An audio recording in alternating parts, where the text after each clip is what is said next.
കുറേ ആൾക്കാരെ സെറ്റാക്കി. നമ്മൾ 6 വർഷമല്ല, കഴിഞ്ഞ 2023 മാർച്ചിലാണ് ഇങ്ങനെ ഒന്ന് കളിക്കാമെന്ന് എൻ്റെ കൂട്ടുകാരി വിദ്യ എന്നോട് ആലോചിക്കുന്നത്. അപ്പോൾ നമ്മൾ എല്ലാവരും ജോലിക്ക് പോകുന്ന ആൾക്കാരാണ്. പിന്നെ ഇതിങ്ങനെ സെറ്റാക്കണം. ഇപ്പോൾ വിദ്യ പറയുമ്പോൾ എനിക്കൊരു ആഗ്രഹം തോന്നി. കാരണം കുഞ്ഞുനാളിലാണ് നമ്മൾ ഡാൻസ് കളിച്ചത്. അതിൻ്റെ ശേഷം കല്യാണം കഴിഞ്ഞ് അടൂർ ഇത് നമ്മളെ ഇതിൽ കളിക്കുന്ന എല്ലാവരും വീട്ടമ്മമാരാണ്.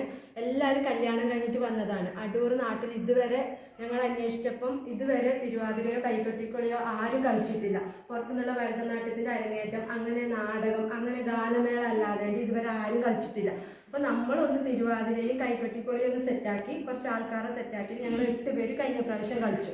അപ്പോൾ ഈ പ്രാവശ്യം ഉത്സവത്തിൻ്റെ അരങ്ങേറ്റം കൂടുന്ന സമയത്ത് തന്നെ വിദ്യ എന്നോട് പറഞ്ഞു കഴിഞ്ഞ പ്രാവശ്യം പോലെ നമുക്കൊന്നും കൂടെ കളിക്കാണ്.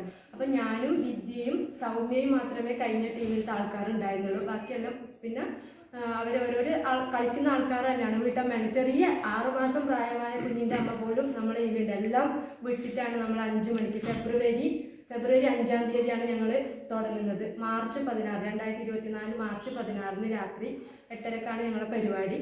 അപ്പോൾ കുറേ കഷ്ടം വന്നിട്ടുണ്ട്. ഇതിനൊന്ന് സെറ്റാക്കണം, പാട്ട് സെറ്റാക്കണം, സ്റ്റെപ്പ്. ഞങ്ങളൊന്നും ഡാൻസ് പഠിച്ചവരൊന്നും അല്ല, പല മേഖലകളിൽ നിന്ന് വരുന്നവരാണ്, പല ഉത്തരവാദിത്തങ്ങളും ഉള്ള ആൾക്കാരാണ്, വീട്ടമ്മമാരാണ്.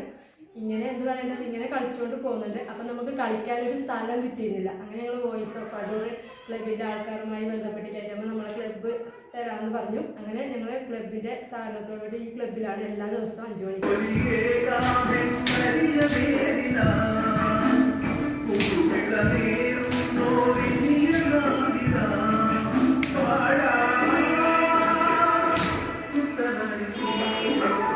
ഇങ്ങനെ ടീം സെറ്റാക്കിയതിൽ എനിക്ക് നല്ലോണം സന്തോഷമുണ്ട്.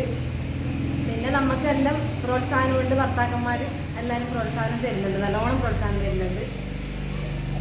പിന്നെ ഏത് സമയത്ത് വിളിക്കുമ്പോഴും എനിക്ക് വീട്ടിൽ ഉത്തരവാദിത്വം ഉണ്ട്. ഇപ്പം ഞാനൊരു ജോലിക്ക് പോകുന്നത്, ഞാൻ പഞ്ചായത്തിൽ വർക്ക് ചെയ്യുന്നത്, അതുപോലെ വിദ്യ എല്ലാവരും അതിൻ്റെതായ ജോലി ചെയ്യുന്നത്. നമ്മൾ എപ്പോഴും വരാൻ പറ്റില്ല എന്ന് ഇതുവരെ ആരും പറഞ്ഞിട്ടില്ല. 8 ആളും ഒരേ മനസ്സോട് കൂടിയിട്ട് നമ്മൾ പ്രാക്ടീസ് ചെയ്യുന്ന ആ സമയത്ത് എത്തിയിട്ടുണ്ട്. 5 മണി മുതൽ 6:30 വരെയാണ് നമ്മൾ പ്രാക്ടീസ് ചെയ്യുന്ന അവസാന ഘട്ടത്തിലേക്കാണ് പ്രാക്ടീസ് എത്തിയിട്ടുള്ളത്. എല്ലാവരും ഒരേ മനസ്സോടു കൂടി പ്രാക്ടീസ് ചെയ്ത് ഇങ്ങനെ പോകുന്നു.